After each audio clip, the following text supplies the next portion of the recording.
And we are live on StreamYard, so we have to go live on Instagram. Which gives us plenty of time for a millennial pause. Yes.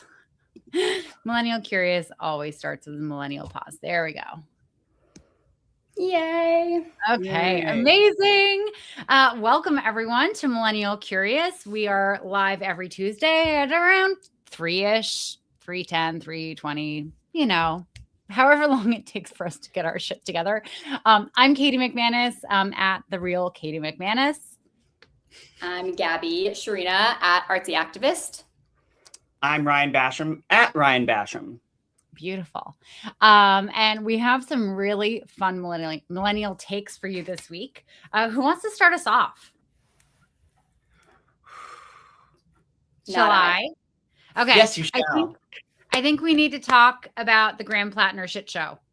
But I want to design with you guys. We're not talking about the details of the allegations because I don't want to trigger anyone here. Yeah. Good? Yes. The thing that is pissing me off there are a bunch of stuff that are pissing me off about the Graham Plattner thing. But the thing that really riles me up is this whole conversation that people have around like, well, should we believe the woman? Because there's this question of like, well, why would someone wait until this moment to call him out and accuse him and not do it sooner and not report it to the police and this and that and the other thing. And I think we all know the statistics on reporting sexual abuse, right? Yeah. We all know way more gets unreported than actually gets reported. But I just want to point out to anyone who's watching that, for someone who has experienced that, if you see someone the person who did it to you, starting to run for office and like there's always going to be this hope that like they just drop out or they fail and that you're not going to have to raise your voice. And then when it starts to get real that they could actually become a person in power, the question comes to mind like, oh, well, what if they use their power to abuse another person? Do I want that on my conscience? Like I could call them out and reveal them for what they are. And not to mention, the bigger they get, the more they're seeing them, the more they're in the public eye. That is triggering. Something you have to then swallow every single day is that memory or that feeling. And it does eventually, and a lot of times I think women talk to their friends about it or like say it to their friends. And like, if I was sitting with you guys and I didn't feel comfortable, maybe I would say it to you guys and then you guys would be like, every time you saw it, like, please tell someone, like, you know what I mean? Like encouraging me to come forward. So I'm sure it's a domino effect that takes time and no judgment it's a scary thing. Well, I remember, I'm a survivor and I remember not wanting to I didn't want the attention of being the one who made the accusation. Right. And my abuser was somebody who was kind of a pillar of the community. And I knew, especially in a small town, I think, or on the national stage, I think too, you become the center of attention in a way that feels like it's going to stick around and it is unwanted. Right. And I think psychologically, when you find yourself in one of those rock and a hard place situations, one of the things there are a few things that are likely to move you, except some extraordinary change in outside circumstances. And I think your abuser becoming a national figure overnight and potentially one of the most powerful people in the country if they win an election is a pretty that's a pretty significant outside force. So I don't think it's unfair to have question marks about the entirety of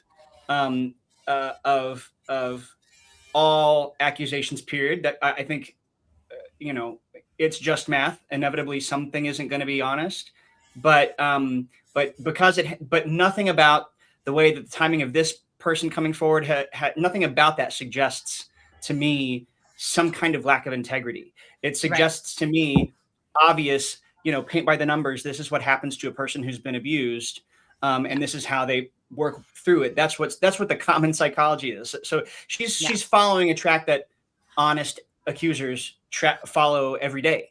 Except some people don't ever come out. So we're very lucky that she did or didn't you know what I mean? Like, didn't wait until, yeah, like, I don't think that so many people love to sit here and be like, she should have come out. But like, when you get that type of attention, negative attention, and people not believing you, threatening you, like, who would ever want to just be like willingly want to do that? So we are very lucky that she did come out when she did that, and that she did at all.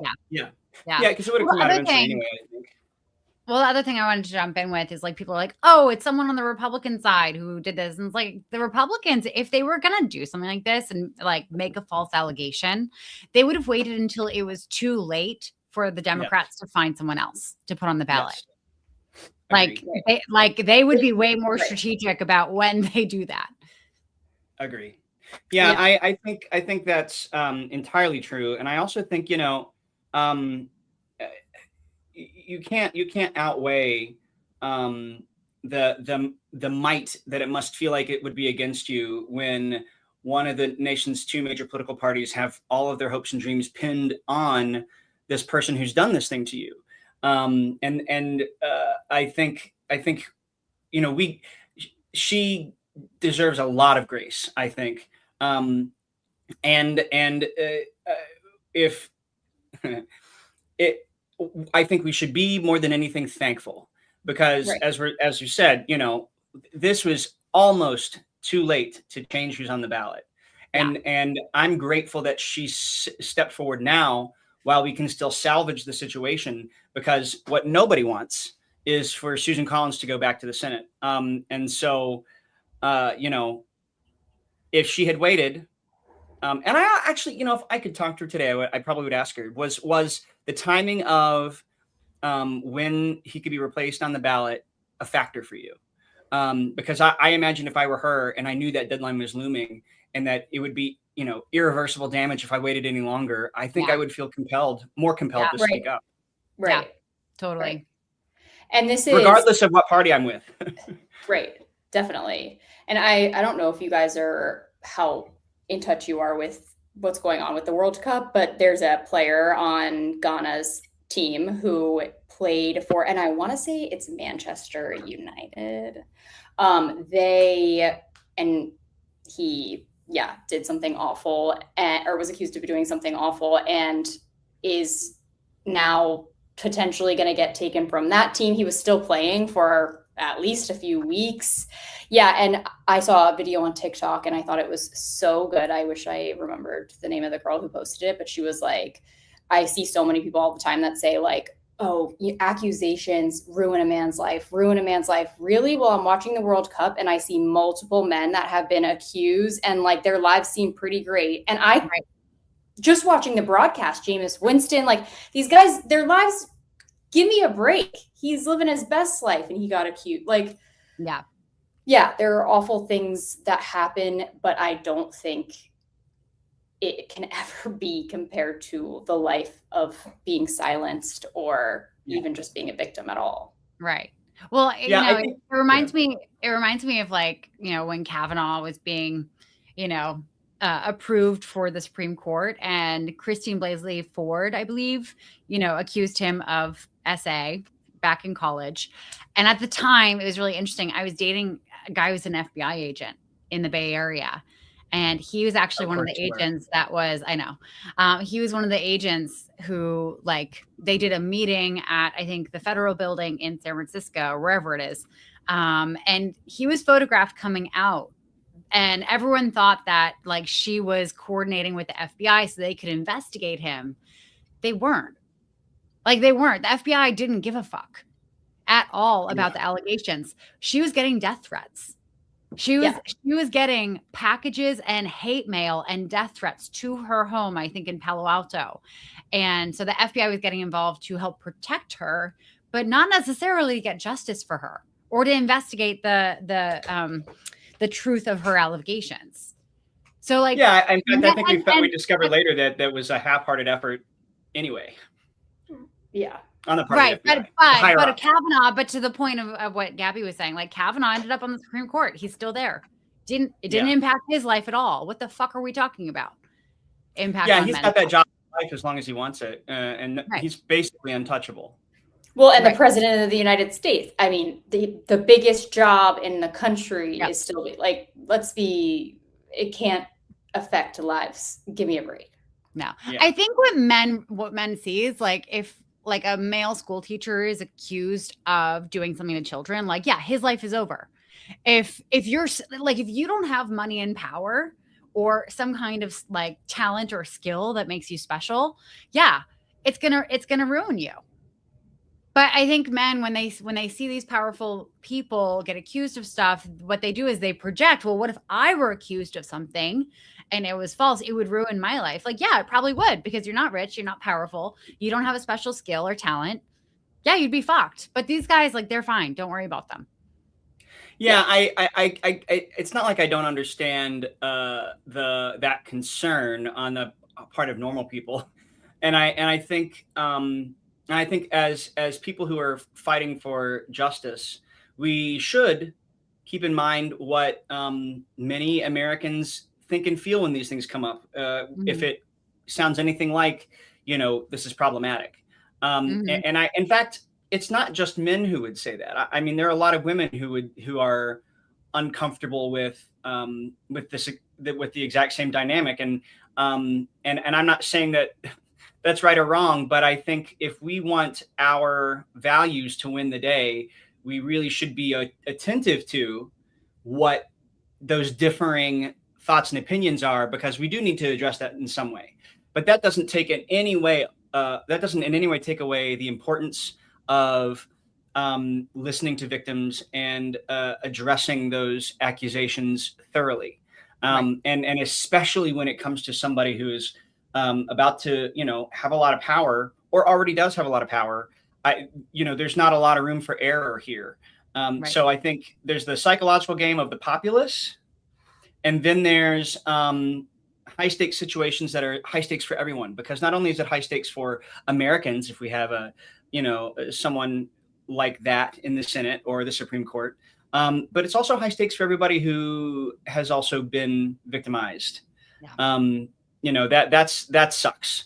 So there's it's not like there isn't minutia here, You're but right. we can't just walk away from holding these powerful men accountable. If nothing else, somebody who is guilty of this stuff shouldn't have power.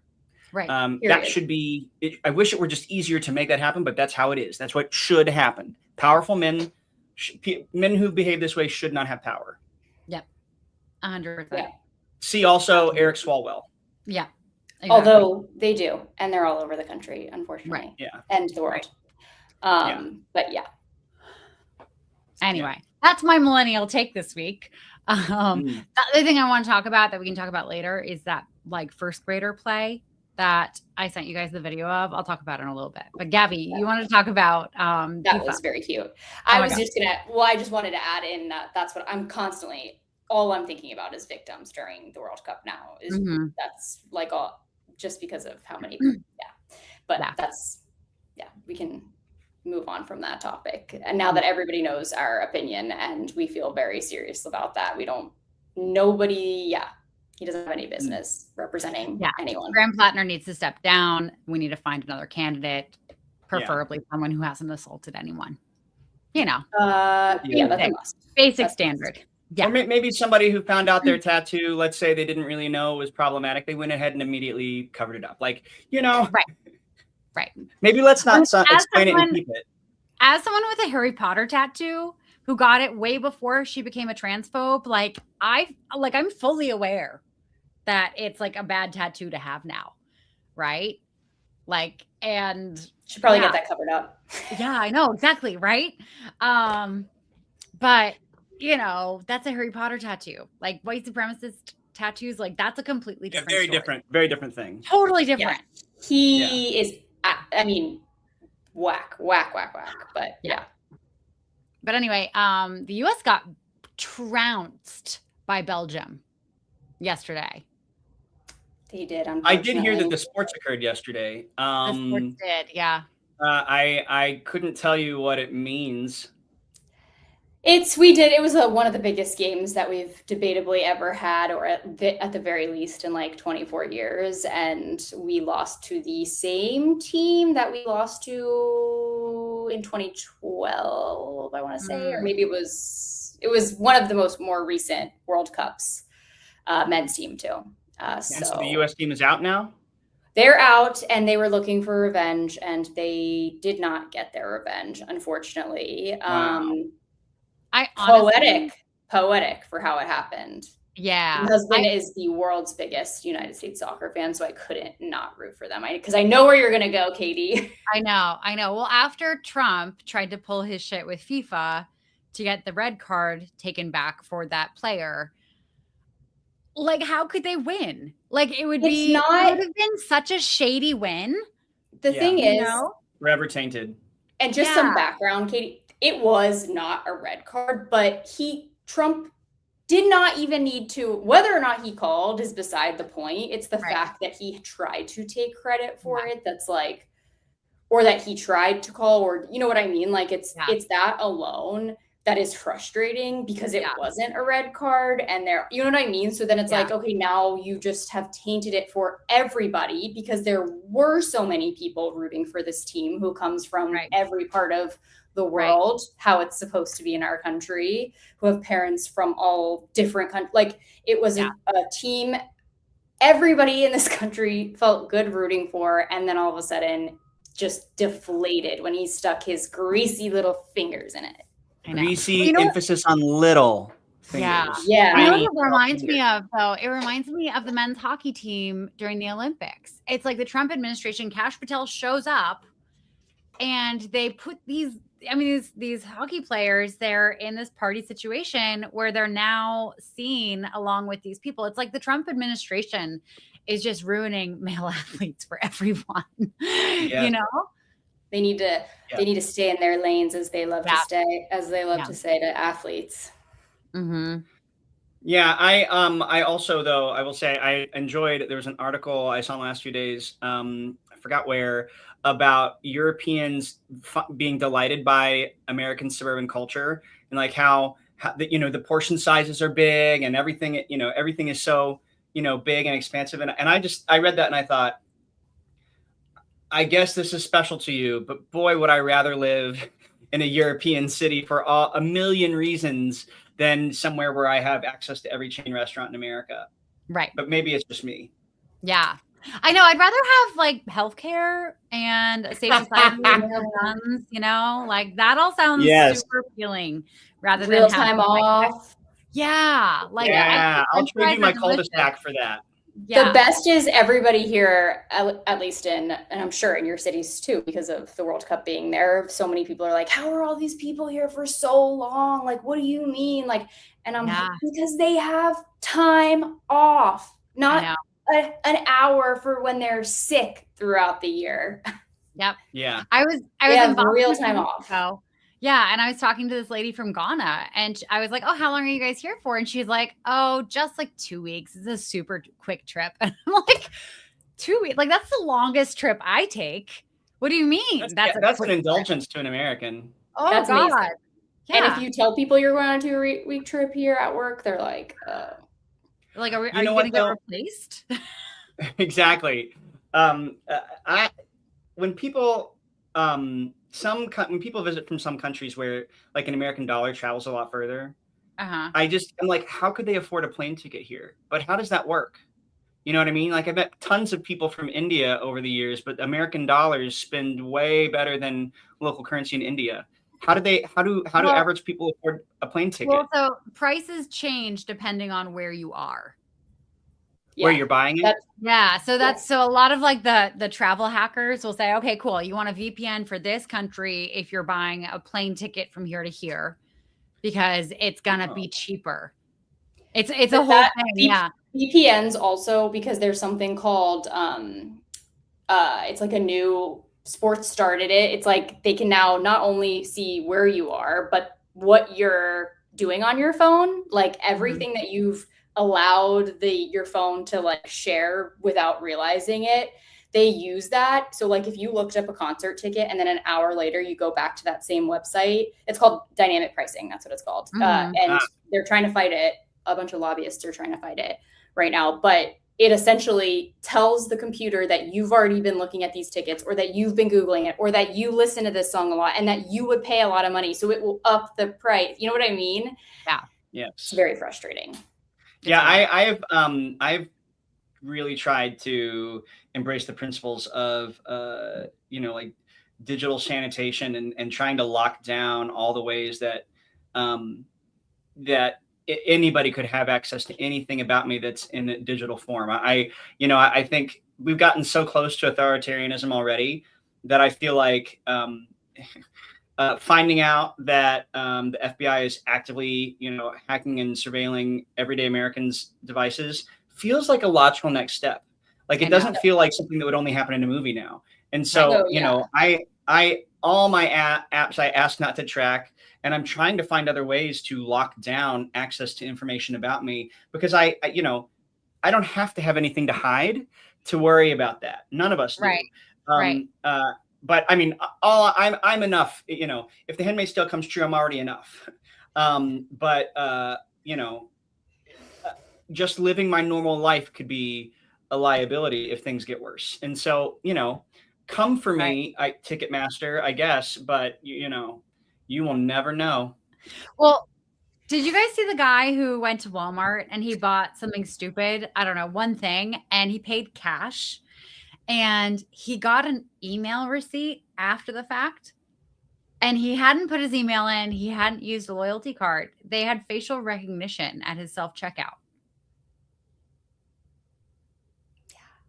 You guys would be And he's like, there's no way they would have known. Yeah, sorry, Gabby. The facial recognition stuff is insane. Yeah. Insane. That's so scary. I remember back in the day, there was a controversy because parents were finding out their teenage daughters were pregnant because of the coupons they got based on what their daughters bought. Yeah. And sometimes it wasn't obvious things. Right.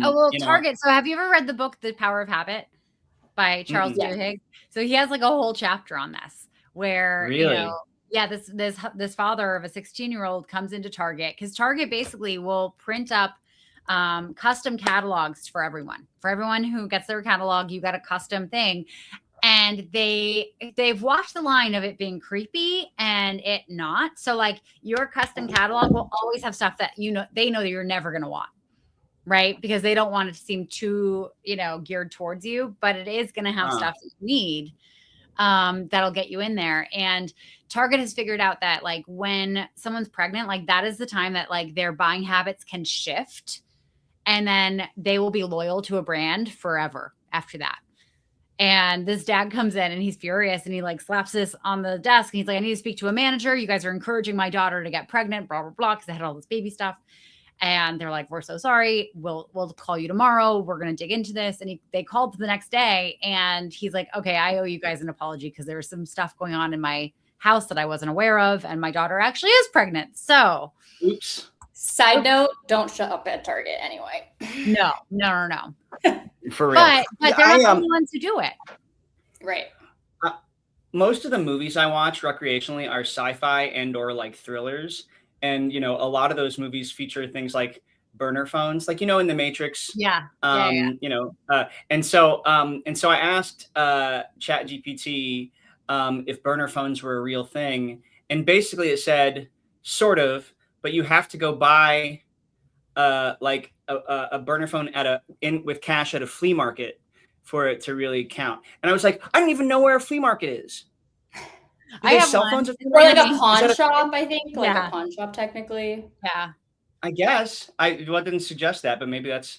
I don't even know where. Let's be real. Let's be real. Like people like us are not getting burner phones. It's people who are like connected, and then they have a guy, and the guy knows a guy that has burner phones that fall off the back of a truck. Like Yeah. We're talking about actual criminals or operatives. Yeah. Exactly. It feels so cool if I had a burner phone. You said, I feel like such a badass. Ryan, you said movies that you watch recreationally. That indicates that you watch movies not recreationally. Actually, yes. So a lot of my friends are actors or other film TV creatives, and so Ah, I've actually gotten away from this somehow miraculously now, but for many years I had no choice but to see all of the nominated films, Oscar and Golden Globe nominees, because at least one person in my household was getting screeners, and they wanted to see those things. But I've never wanted, like, I don't need to see a drama that people cry at. I have those feelings already. I don't need to simulate them through, a movie going experience. That's not cathartic for me. yeah. So, I have no interest. I feel about watching movies the way some people feel about reading books. Like, it's exciting and fun for them, and enriching and rewarding. And I feel that way about well-made, studio size feature films. Not exclusively, but I love a good indie sci-fi film if it's well made. But yeah, I'm not I consider straight up dramas almost always to be a little bit of a burden to watch, unless it does have a sci-fi element or some kind of mystery element. And occasionally I will end up seeing one with a friend because they wanted to see it. And I'm like, sure, I'll go, and I enjoy it. That does happen, but it's kind of the exception, not the rule, if that makes Yeah. sense. If you guys haven't seen it, you have to go see Disclosure Day. Yes. My Yes. God. Yeah. I went and saw it like last week, and it was game changing. It was just life changing. It was so good. Yeah. It felt so affirming to me because it it validates all the things that I believe and hope are true. But a friend of mine who's an Emmy nominated TV editor, so she has very specific opinions about things like this. She told me that she felt like the last 30 minutes were a great movie. Oh, funny. Interesting. Yeah, like the first 2 hours could have been an email. Oh, funny. I really I might have appreciate heard that feedback too. I But appreciated the fewer and far world between. building that happened in the beginning, but The what building? yeah, the world building. Oh, We don't want yeah. to give anything away for Yeah. anyone who hasn't seen it. Yeah. Oh, no. It will one be of the hard- things I liked about it was that like they gave you a hint of what was going on in the background, but they didn't like try to over explain it. Yes. Because sometimes it's like they spend so much time doing that you're like, okay, how is that relevant to what's going on here? Ryan, what about the movie Interstellar? It's like a drama sci-fi. Oh, That's like yeah, my I love favorite it. movie of all time. I love it, and the list of reasons why is so long. I think the ways Same. that they visually, some of the things they, The score the alone is incredible. The cinematography is amazing, and the ways that they visually represented things that you can't actually see with 3D eyes. I didn't even think about that. Yeah, like the wormhole, the time when they're in the multidimensional space, all of that is. And the planets, like. Yes. Yeah, those are things that's when a sci-fi movie is really good, when it at least appears to someone who isn't a scientist that they've really done the research and thought about what could a theoretical planet with these conditions look like. Right. And there's a planet in that film that, first of all, time moves way more slowly on the surface of the planet than it does in space, which is by itself not an original concept in sci-fi, but still cool to use. But that entire planet appears to be like a shallow water ocean, and randomly has tsunamis, and it's kind of like, well, I suppose of course it does. That seems totally believable to me, and I would never have thought about a planet that looks like that before existing. That's a good. Nor that's a going good to a movie. planet and it being 7 minutes elsewhere and an hour on the planet or whatever the conversion was. Yeah, because when they get back up to the ship or whatever, the guy they left there is like old now, and they were only down there died. for Yeah. Yes. Wait, what? I haven't seen this. You haven't seen Interstellar? Girl, I haven't. what? No. I'm like, this sounds so interesting. I know. Sorry.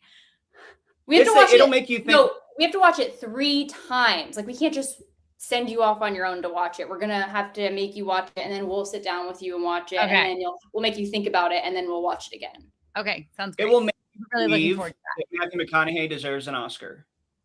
Okay. And which he already has. What's her name? I'm totally gonna blank on her name. I think that Name? besides her, who? Jessica Chastain.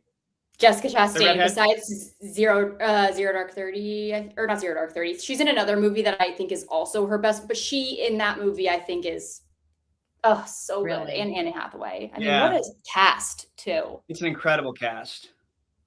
Incredible cast. And there are a couple of gags that you know, but it's not too much. It's just kind of, it's perfect in so many ways. It's so I perfect. defy someone to tell me they don't like the movie. There's some comments now about movies. Just watch Interstellar. Someone just yeah. Just watch Interstellar and get back to us, because it is such a good movie. And as somebody who's like, you know, obsessed about stuff that happens in space, fiction or otherwise, I don't have a single qualm with it. Okay. Yeah. And I love to have qualms with so. things. Yeah. I'm not a music person. Like, I like music just normally, but like that score is like makes you feel something without, it just really moves you. Anyway, I guess we'll stop talking about this. What other millennial takes do we have today? You will cry. Yep. She will cry. What? Someone wrote on my comments that she'll cry. Oh. Yes. I cry at you will everything. cry. That's not an impressive thing. I am a crier. I cry I don't cry about the things I'm feeling, but I do cry at movies. I cry at truly touching moments, you know, in the real world. I get misty-eyed over the human race sometimes because I have kind of a Doctor Who attitude about the human race. Like you cry in a sad way, or like you're happy? Or in an awe way. You're in awe. Yeah, all of the above. It depends on the circumstances. Yeah. Mostly the thing that gets me misty-eyed is like example, you know, moments that kind of exemplify what's great about the human race and what's possible for the human race. And the you know, real world, you know, real time achievements of the human race, and that can be down to an individual person's growth, all the way up to, you know, something. But yeah, I don't. You know, I've always watched people crying by themselves in their bed in a movie and gone, who does that? I'm glad you added in a movie, because I was like, what are you doing watching people cry? Oh, you don't. Wait, so do you cry when you watch movies that are sad? If it's well earned. Weirdo. I literally cry all the time. Every time I watch Interstellar. The other day I watched it and I was literally just sitting there like dry heaving, like. Oh yeah. You know what movie makes me cry every single time I watch it? Up. Like, it doesn't matter. I'm so I can't watch it because it makes me cry. Oh my God. But, yeah. I couldn't watch any of the Air Buds when I was little because the Air Buds would make me cry. Oh. Aww. I remember sobbing. Yes. I remember sobbing at The Fox and the Hound as a kid. Yeah, there were a couple that really got. I remember sitting in the middle of the floor in the living room and just sobbing over Fox and the Hound. And I don't even remember everything that happens in that movie, but I do remember feeling that way. Yeah, no, it was definitely, I'm pretty sure they might have just come out with a remake of it or something like that. I mean, they better not fuck it up. Right. Gabby. What's the one with Lady Gaga? Sorry. What's the one with Lady Gaga? Stars Born? Oh my God, that one made me cry like no other movie has cried. I think I cried for like 2 days. You haven't seen it? So Katie? I haven't seen it. No, I haven't seen a lot of movies. What? I know. It's something you should see. Yeah, but it's I'm a serial watcher. Like, I will rewatch like one thing that I like over and over and over and over and over again over watching new things, because I find like I'm so impacted by what's going on in our world, and I have a lot of anxiety about it, that I'm like, I just need something that's familiar, that I know it's going to happen. There's no surprises. Like, I know exactly how it's going to make me feel. And like anything that's new, I'm like, nope, not today. I have a whole compendium of sci-fi stuff that is in my repeat cycle for that reason. And and the basis of it is like the foundational components are all the 90s era Star Trek series, but then it expands out from there. And I just cycle through all of them. I mean, I also cycle through the Alien movies. I'm not a horror fan, but I'll allow it for a good alien story.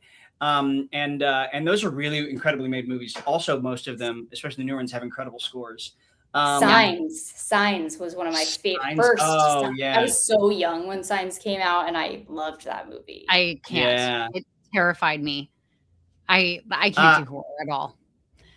I mean, I've gotten more and more comfortable with horror as I've aged. But what I will never ever get comfortable with is like torture porn. Like I'm never going to see Saw movies. I don't think that I've seen a couple of the Final Destination movies many years ago, and I still have flashbacks. Like, not a fan at all. No.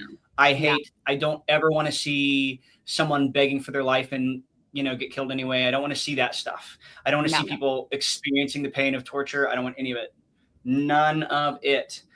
There are really limited exceptions. Like there was a movie that came out recently that was like a kind of a puzzle kind of movie that I thought it was interesting enough that I was willing to sit through a little bit of torture, just a little bit though, just a little.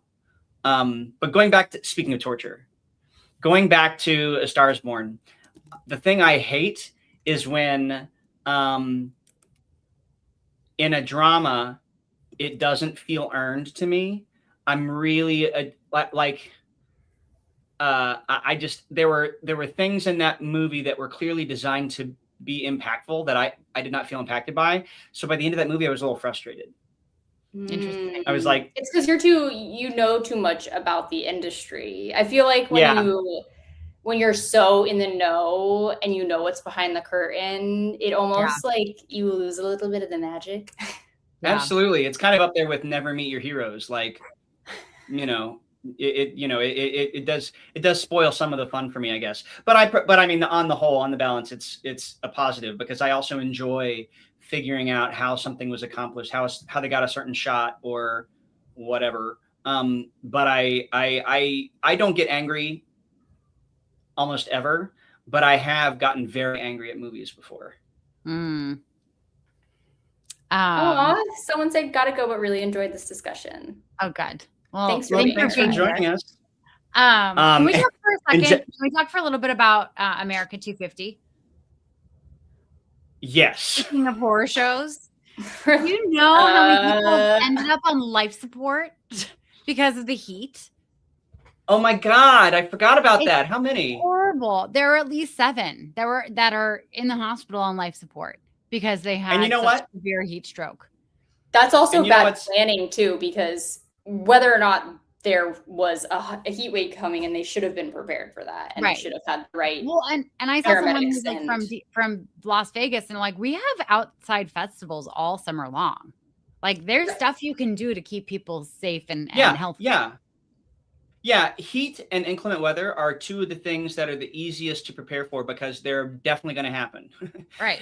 And if you this is there are people in the comments and some of my posts on Facebook who talk about it's not a problem that Trump has been awarding no bid contracts because he was getting the best deal. An example of these people think for themselves, or do they just go and then they just repeat it like word vomit? No. They're committed to believing certain things are true, and they'll buy any bullshit to maintain that illusion.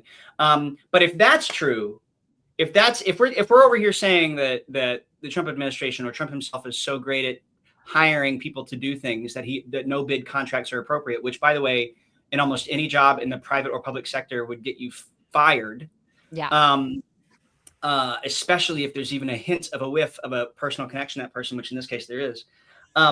If we're saying he's so great at that, then we need to also acknowledge how bad of a job somebody did at hiring vendors and event producers, because people having to go to the hospital for heat stroke should not happen unless it's somebody who's extremely vulnerable and shouldn't have anyway, like an old person, like a very old. Right. Poor planning. Well, and that's the 7 people who are on life support aren't even the only people who ended up in the hospital. There were like 54 people who ended up in the hospital on Friday alone. Yes. Which is fucking insane. People were talking about having to go to like the tent that had a baptism pool just so they could dunk themselves. Yes, just to get off. Like they converted to a new religion just to stay alive. Like, what do you mean? I posted a video of a woman who had to do that, and she was like, "But it's cool." And I'm like, "Is it? Is that okay?" I mean, obviously there wasn't a line to get rebaptized so you could get on in there, but come on now. I also, speaking of there not being any lines, I have been to a million fairs in my life, and on a normal day, for just a state fair or even a county fair, everything is always busy. Yeah. And that's just how it is. And also, if you've ever been to a state fair, especially, you know that it's easy to have a really desirable booth to visit. That's not hard to do. Right. So, you know, and when we see lines for nothing, when we see huge, massive spaces that aren't filled with people, and when we see footage or photos of these booths, the state booths in particular, that look more like somebody tabling at a career fair than than something that happens at a state fair, something's really wrong. Something's really wrong.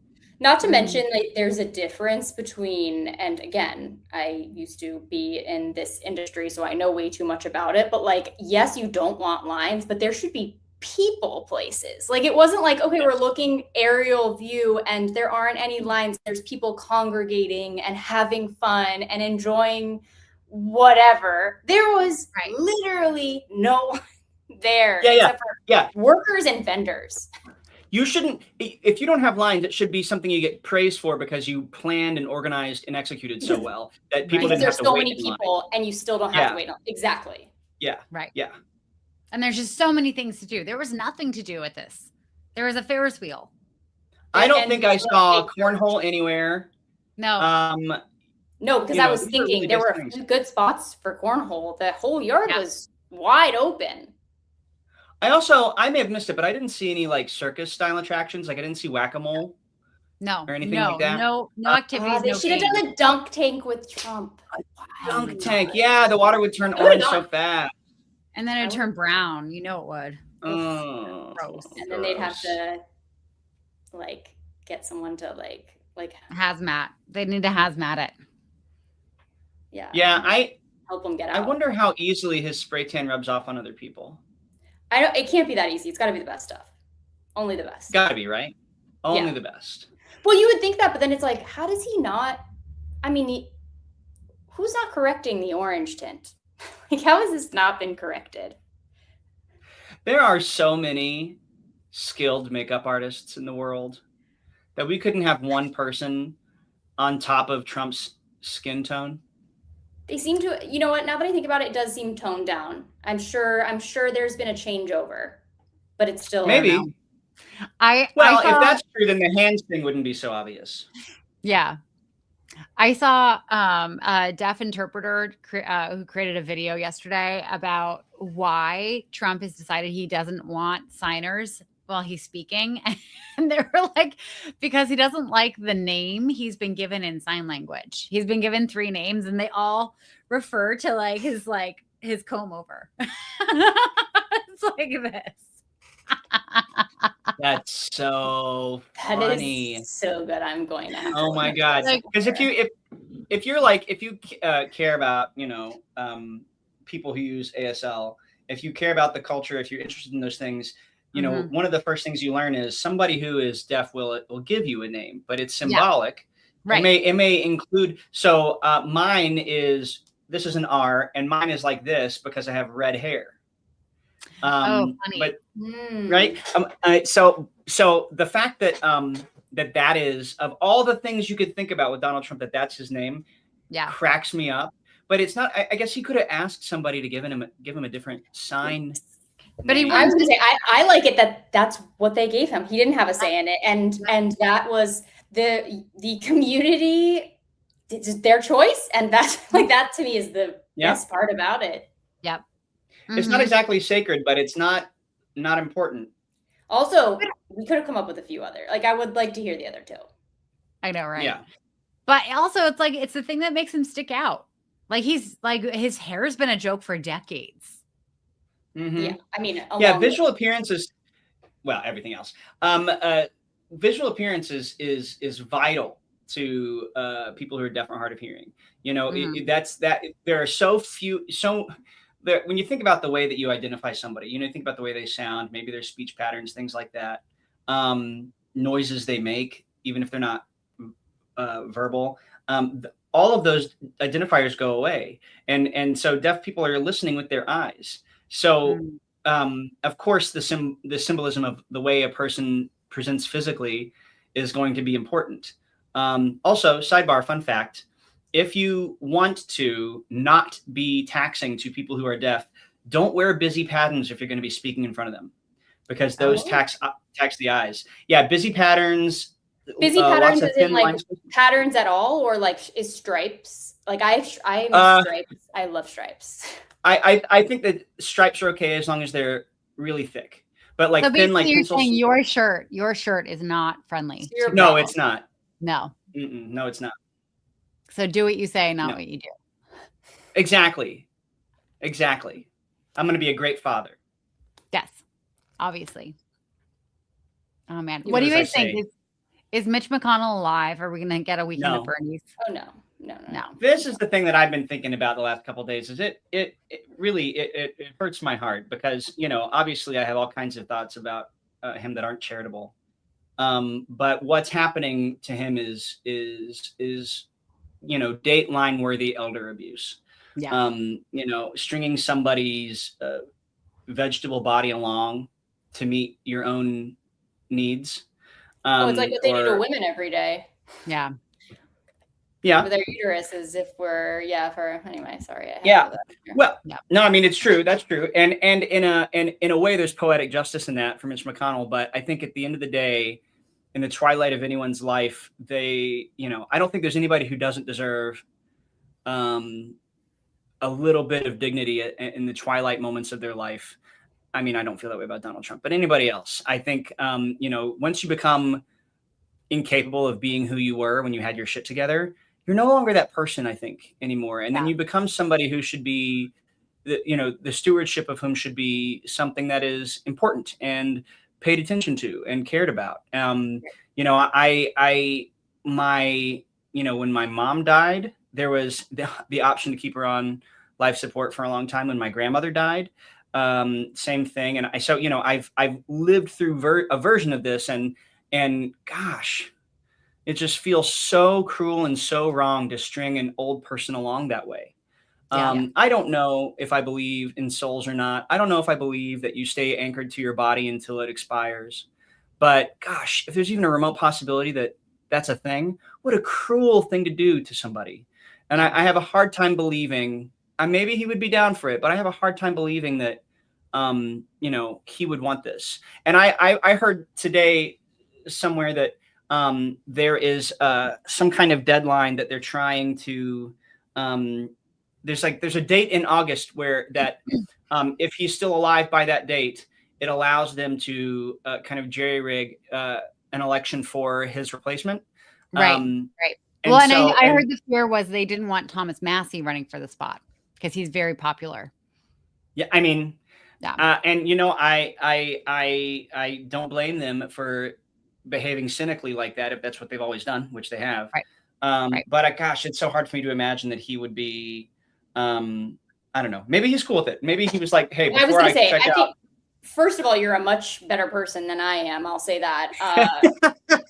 And I'm not going to give my opinion on what just because but I do think we have no idea what he wants. He was a fucker when he was alive. And guess what? He might have been like, you know what? Keep me alive. And he is the woat. I don't think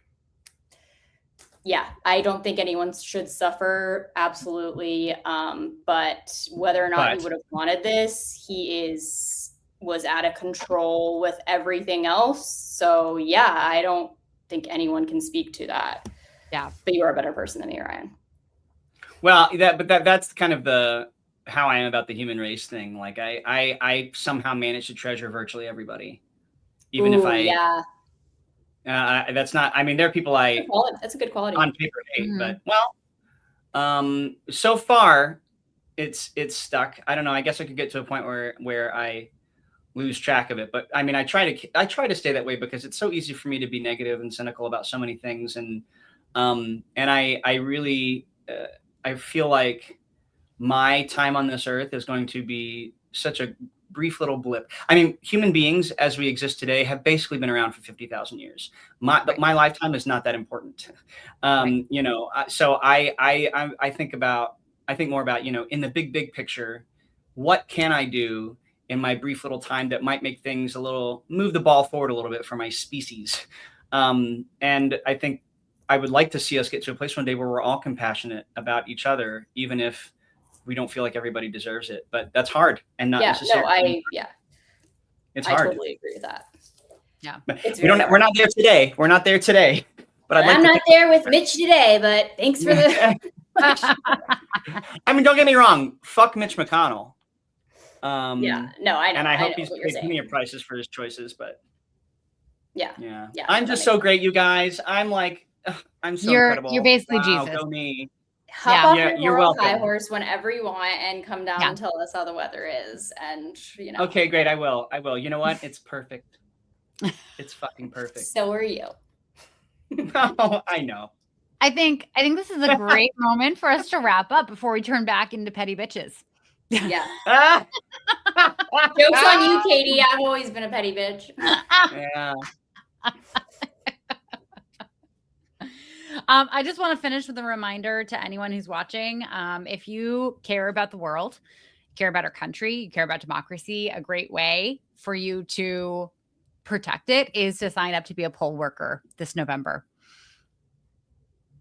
Yeah, I think it's, you know, the kinds of people we're used to seeing at working the polls are sometimes people who can't really do it in today's environment. You know, a lot of the people I grew up seeing going to that polling place when I went with my mom were, you know, senior citizens.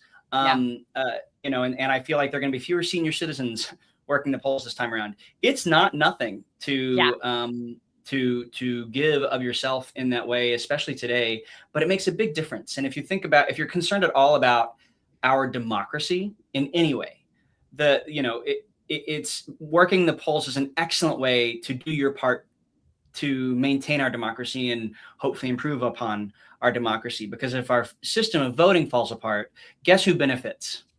Yeah.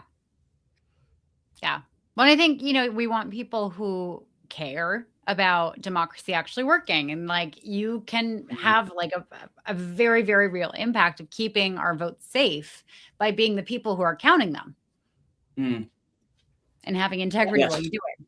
Yeah. I've heard of this integrity thing. I don't. Yeah. It's, I hear it's great. I would look it up. It's in the dictionary. Yeah. Cool. Yeah. Send pics. Yeah. Totes. Anyway, with that, we are Millennial Curious. Thank you for joining us, everyone. I'm Katie McManus, the real Katie McManus everywhere. I'm Gabby Torsha at Artsy Activists Everywhere. I'm Ryan Basham at Ryan Basham Everywhere. And we will see you next week, next Tuesday at 3 p.m. Eastern. Mwah. Bye, everyone.